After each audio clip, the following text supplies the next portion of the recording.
Oke, kita lanjutkan di subbab atau subchapter 3.2 yaitu mengeksplor distribusi. Di sini kita akan menggunakan data yang berbeda lagi. Kalau tadi adalah datanya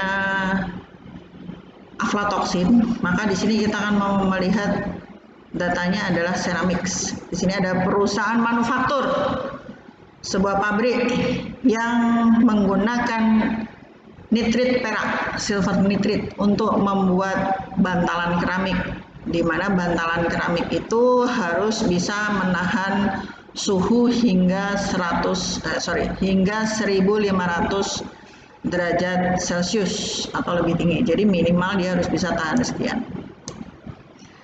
Nah, daya tahan panas dari standar alloy, ya, campuran standar ini, logam yang standar ini diketahui sudah terdistribusi normal. Jadi ada campuran yang sudah standar, logam yang sudah standar, campuran sudah standar ini yang sudah terdistribusi normal. Ini ada, ya. Kemudian perusahaan ini ceritanya membuat premium alloy yang masih baru, new premium alloy. Ceritanya ingin upgrade biar alloy yang sudah ada saat ini bisa lebih bagus lagi kualitasnya, maka dia menciptakan campuran yang baru. Cuma campuran baru ini masih perlu diuji lagi, karena yang bagus tentunya yang kita harapkan adalah yang terdistribusi normal. Sementara yang baru ini distribusinya masih belum tahu. Oke, kita lihat di sini data yang kita gunakan adalah ceramics. Ceramics kita buka, yang tadi kita keluarkan dulu ya. Ceramics.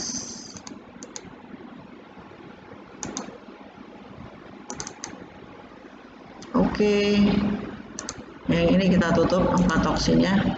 Nah, kita punya data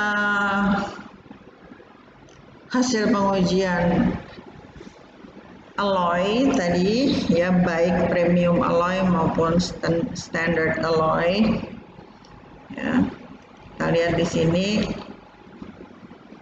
datanya ada apanya juga nih.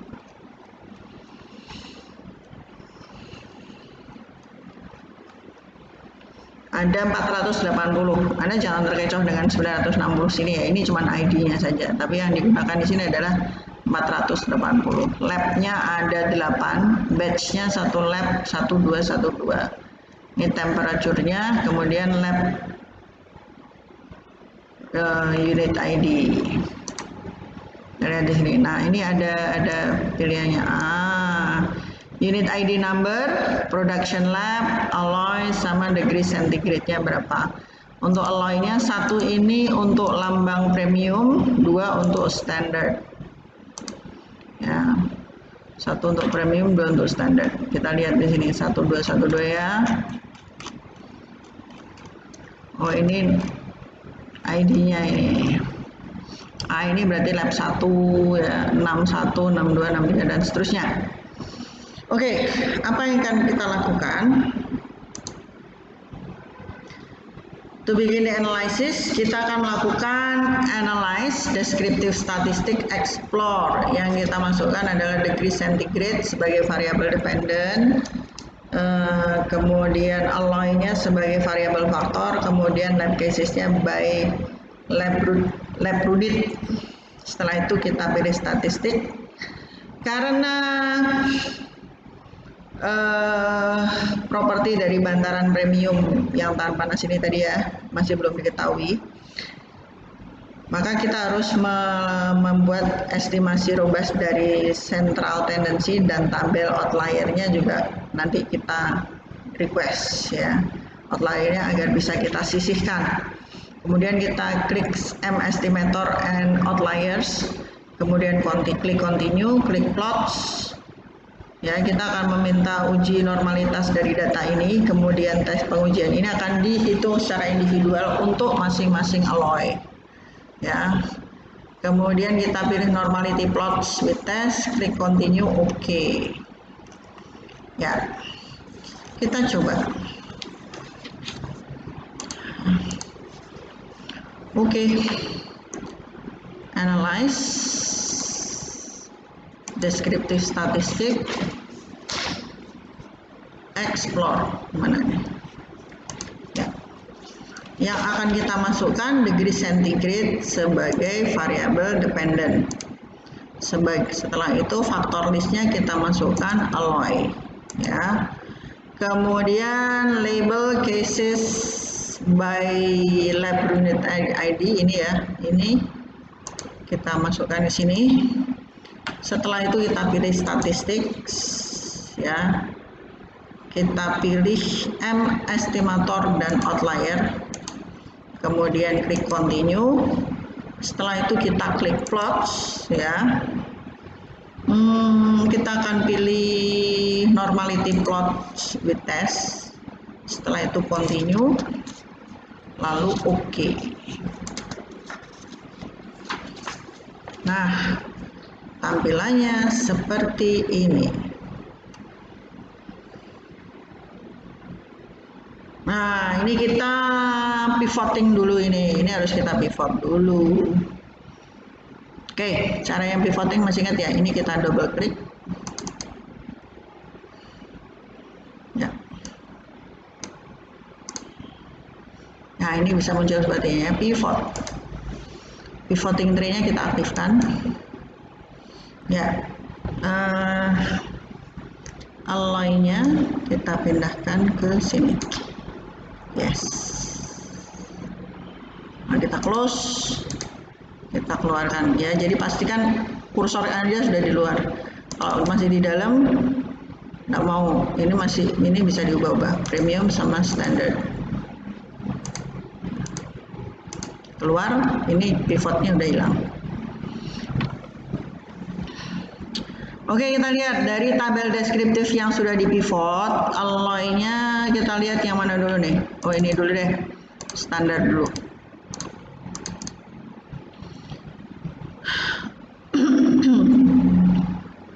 Kita lihat min, trim min, ya, dan median. Ini ya, min, trim min, dan median. Ini nilainya berdekatan banget. Untuk yang standar 1514 ya, 1514 ini naik turun yang di digit belakang ya. Median juga 1514. Jadi betul-betul nyaris selisihnya nggak jauh ya. Kemudian kita lihat skewness dan kurtosis ini juga mendekati 0 ya, dekat banget sama 0, sehingga kita bisa menyimpulkan sementara ini bahwa heat resistance atau daya tahan terhadap panas dari bantalan yang standar, bantalan yang lama ya, ini sudah terdistribusi dengan normal. Nah, sekarang kita lihat nih yang standar ya.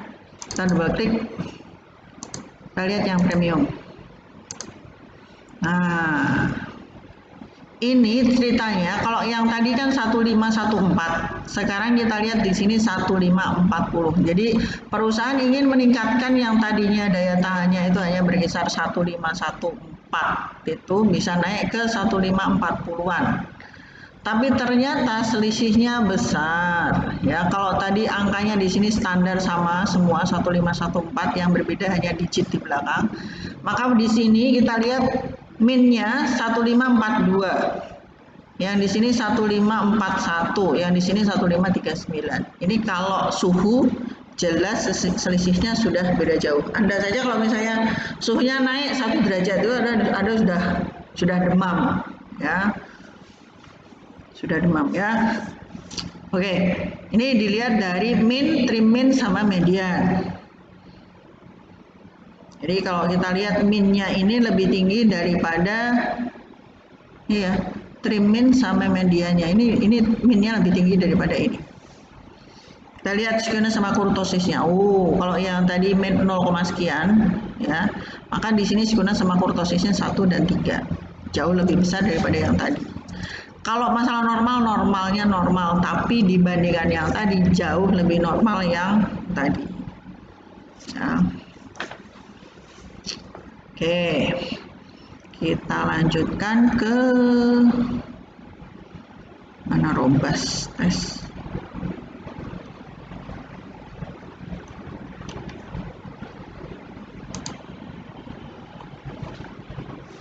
Oh ini nih M estimator.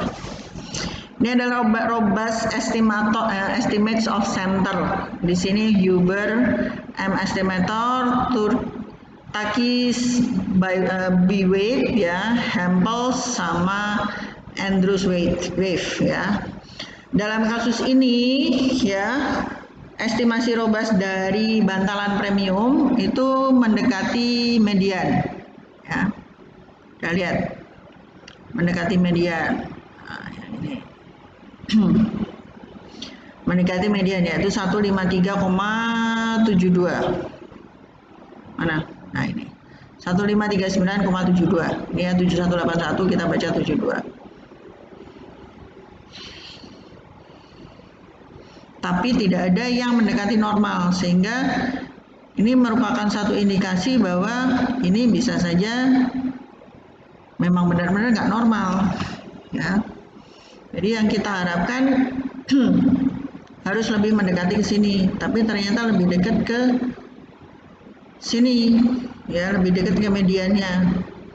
Pengennya lebih dekat sama min, tapi ternyata dia lebih dekat sama median. Kalau yang ini yang bawah yang standar udah nggak diragukan lagi, ini kan sama persis dengan yang double klik dulu ya, ini yang standar. Standar kan sama 1514, 1514, 1514. Ini di sini juga sudah sama. Tapi begitu yang premium, kita pengennya dekat sama ini 1542, tapi ternyata di sini 1540, 1539, 1540, 1539. Ya. Jadi bisa disimpulkan sementara ini adalah nggak normal. Oke, berikutnya adalah extreme value. Ya, extreme value-nya, nah di sini ada beberapa extreme value. Untuk tabel extreme value dari daftarnya di sini kita bisa melihat 5 tertinggi dan 5 terendah. Angka 5 tertinggi dan 5 angka tertinggi dan 5 angka terendah dari masing-masing alloy. Kita lihat dulu yang standar, ya 5 tertinggi dan 5 terendahnya seperti ini. Ya.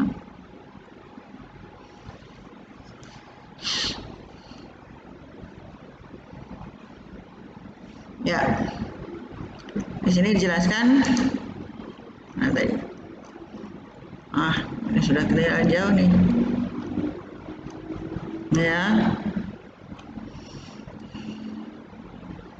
Ya, tabel nilai ekstrim di sini menyampaikan 5 nilai tertinggi dan 5 nilai terendah dari masing-masing alloy. Bantalan premium berkisar kisaran dari bantalan premium dari deviasi standar atau standar deviasi ada 5 ya, 5 standar deviasi, di atas 1 standar deviasi, di bawah rata-rata. Di bawah rata-rata. Yang premium, mana premium? Ini yang premium.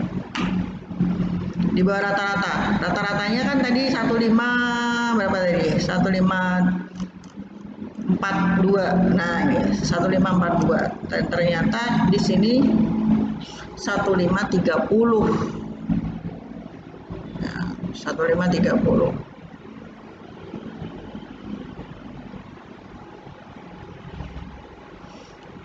Tapi ini berarti sebetulnya bagus kalau dibandingkan dengan yang lama. Artinya yang lama itu dia rata-ratanya adalah 1514, yang di sini 1530. Artinya sebetulnya yang paling rendah dari premium sekalipun itu masih kemampuan menahan panasnya itu masih lebih bagus daripada yang standar. Ya. Tapi yang kita cari kan yang stabil ya. Nah, pertanyaannya, apakah distribusinya normal? Nah, uji normalitas di sini kita melihat dari kurva normal data sesungguhnya untuk menentukan apakah fit atau enggak. Jadi kalau dari uji di sini ya. Nah, ini sama kan?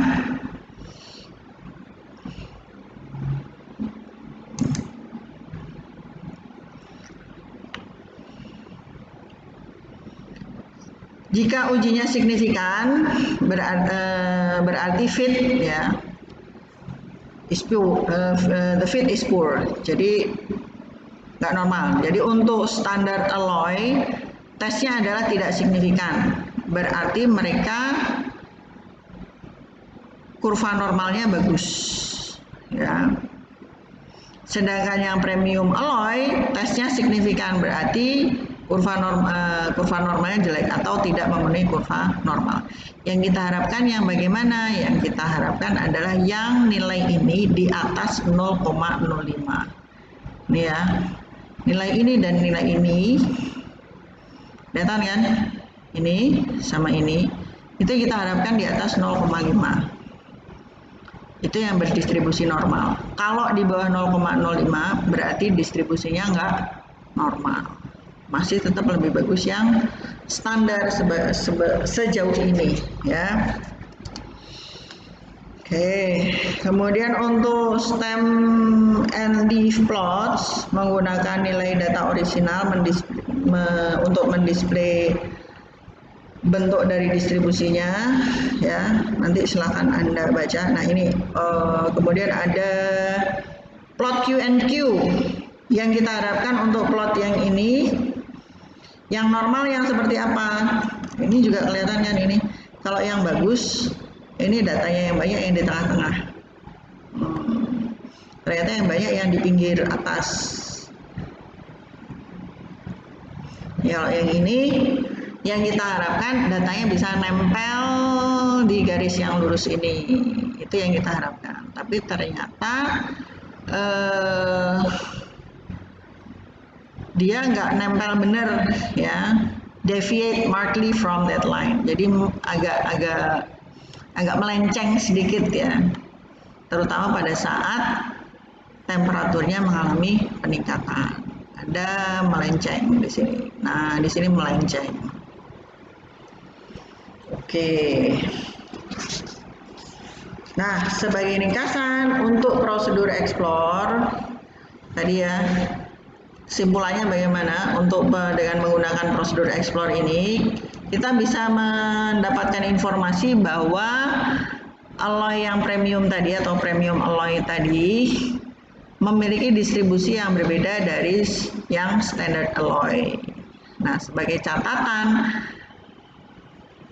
ini catatan yang positif ya, yang bagus. Kalau tadi Anda masih ingat ya, yang premium alloy yang baru itu kemampuan menahan panasnya itu masih lebih tinggi daripada yang standard alloy, meskipun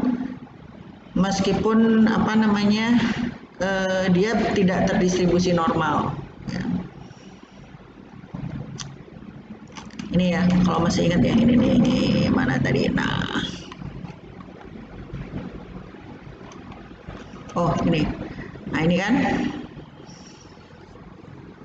Jadi yang paling bawah masih lebih mampu menahan panas daripada yang tadi. Tapi yang kita harapkan adalah yang stabil, yang bisa menahan panas dengan stabil. Ya. Oke, unfortunately, sayangnya terdapat bukti bahwa reratannya mungkin bukan merupakan ukuran yang bagus untuk kecenderungan terpusat atau central tendency dari premium alloy. Namun demikian, estimasi robust dari kecenderungan sentral atau kecenderungan memusat atau central tendency mengkonfirmasi ulang bahwa memang premium alloy-nya ini bagus, cuman tadi ya tidak terdistribusi secara normal, jadi masih perlu dipertahankan. Kalau bisa lebih normal atau kemampuannya itu tidak selisih jauh ya, itu akan lebih bagus lagi. Begitu untuk chapter 3. Sudah kita bahas, silahkan nanti Anda kerjakan seperti biasa, kemudian diunggah ya. Jangan lupa jangan lupa tugasnya dikerjakan, diskusinya disampaikan di sana. Kalau ada pertanyaan nanti pada saat ketemu saya bisa ditanyakan. Saya juga akan merangkum dari pertanyaan-pertanyaan Anda di mana namanya, di forum, tapi tentunya dengan catatan hanya pertanyaan-pertanyaan yang saya anggap layak untuk dijawab. Ya, kenapa kok saya anggap layak untuk dijawab? Ada pertanyaan-pertanyaan nggak layak, artinya itu materi semester kemarin harusnya Anda masih ingat, ya, seperti misalnya tanya tentang standar deviasi itu apa, gimana cara mengukurnya, itu sudah kita lewati, ya. Terlepas dari apakah itu dosanya saya atau enggak, Anda harusnya masih ingat, dan itu merupakan dasar kita mengerjakan statistik 2, ya, atau statistik inferensial. Oke, saya kira itu saja untuk pertemuan hari ini. Ketemu lagi insya Allah lain waktu. Terima kasih atas waktunya. Assalamualaikum, selamat siang.